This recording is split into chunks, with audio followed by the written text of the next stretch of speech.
Hello, family. Today I'll kind of go over with you some of the things I'm learning on the charts as I continue to trade and improve on my skills. And I just had a breakthrough like 5 minutes ago, and I just definitely want to share this with you. And hopefully this makes sense for most of you. So when you're trading, you can also be on the lookout for these type of setups. So we're going to talk about tunnel vision and how sometimes that can distract you from seeing the overall picture, which may prevent you from spotting liquidity. So let's go ahead and get started. I'm on Philcoin on a 2 hour time frame. And I just noticed, like, wow, this is a perfect example of what liquidity may look like, what may cause some people to get caught up and get stopped out before the market goes into their direction. So on the left side, remember the market typically sets up on the left and then you take your trades on the right.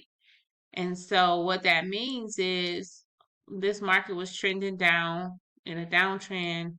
You have over here where the market created lower lows, and here is your structure levels right here.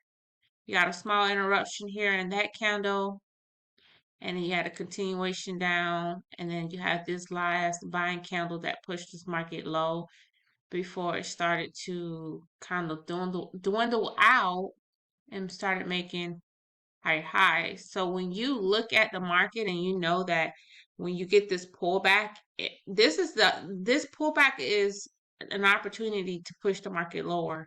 When it does not go lower, that should be a clue that okay, this market is possibly turning around, and you obviously want to wait for confirmation before you start taking those buys. Maybe to pull back until like a previous area of structure, also where you can find some imbalances in the market to take entry at. Now let's go ahead and talk about liquidity per se. So we know this market started to turn around once it started making higher highs and broke this structure right here that pushed the market down. And the reason why most people, this is a safer entry for the buy versus this is because technically you're still in the sell zone until structure is broken. This large buying candle right here broke this structure and pulled back into a previous demand zone, which right here is your last selling candle that broke above this area of structure. So you definitely want to touch up on your supply and demand so that you can kind of see where structure is broken, what was the candle that pushed up, and I'm marking it out for everybody right now. Okay. So now let's talk about liquidity. Liquidity is simply areas of in the market where there's consolidation, right? And so here you'll start to see, I'm gonna get rid of this. I'm gonna make this a lighter color. 1 second. It's a little distracting. Here you'll start to see where the market was at a standstill before it turned around. At this point, most retail traders will see a double top right here and forget all about the fact that this market has been making higher highs from this point and broke structure. When you have two areas, typically, this is textbook, that create a double top, you have an area of resistance. And at this point, people are thinking, well, let me place my sell limit or my sell order here at this level. However, you have to remember to zoom out, look at the bigger picture, trade with the trend at the time, depending on the time frame that you're on, and know that these areas, these equal highs, these double tops, is a trap. Okay. And if you're unsure whether or not this market it's going to respect this possible sell zone from that resistance area where you think is a M. Just wait for your confirmation when that market gets back into that area to determine whether or not it's going to sell. Now, if you're scalping, you might have got lucky, which it doesn't look like from this time frame. Okay, on the 15 minutes, had you gotten back to this area and scalped the market, yeah, you would have got a little bit of pips there. But for those who are looking to get about, a little more of 20 pips, 40 pips, 50 pips on a higher time frame, you can't expect that for setups like this that could possibly trap you.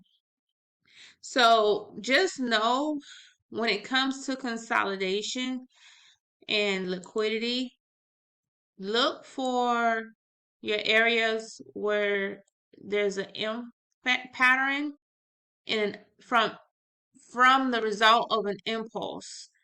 And so map out your impulse moves, which is where your market breaks previous structure. So that's an impulse move. I'm going to go ahead and label that impulse. This one right here next to it is an impulse move as well.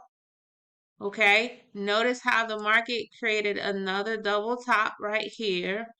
This could possibly be another trap for sellers to come in when that market comes back to retest this demand zone and thinking that this market is going to sell right here. Now, you should ask yourself why wouldn't it sell?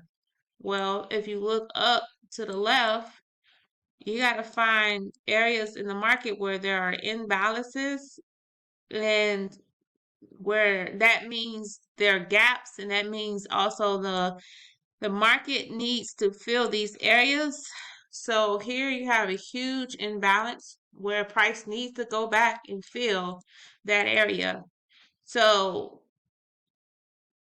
okay, it filled there. I thought that was a little bit higher, but okay, there's another imbalance up here where you have a, a breakout and no retest. So cleaning up here, you got this push that broke structure right here. So look at all of this breakout right here as well. Did I get a retest? No, I didn't. The market it just dipped, never came back for the retest. So that created an imbalance right here as well. So you know that market has to go up there, and you just continue to look for your breakouts, your impulse moves with no retest from their swing points. Here's another impulse move down to the downside. Did we get a pullback from that last buying candle? No, here's an imbalance right here. So you know the market got to eventually come back here and fill this imbalance. And so with you knowing that and keeping that in mind, and you see the market is turning around, I can bet you, not really, but I can make an educated guess that this market will come back to this zone at some point and push up, taking out these highs to fill this imbalance. So thank you for joining me today. I just kind of want to show you some of the things, these aha moments. That way, maybe you can do some back testing on your favorite pair and look for these areas where there are big pushes and you're seeing these M's, you're seeing the consolidation, and then you're wondering why the market isn't respecting these areas when it goes back for this, for the second time for the sale. So this is why. So don't get tricked. Love you guys. Stay tuned to the next one, and happy trading.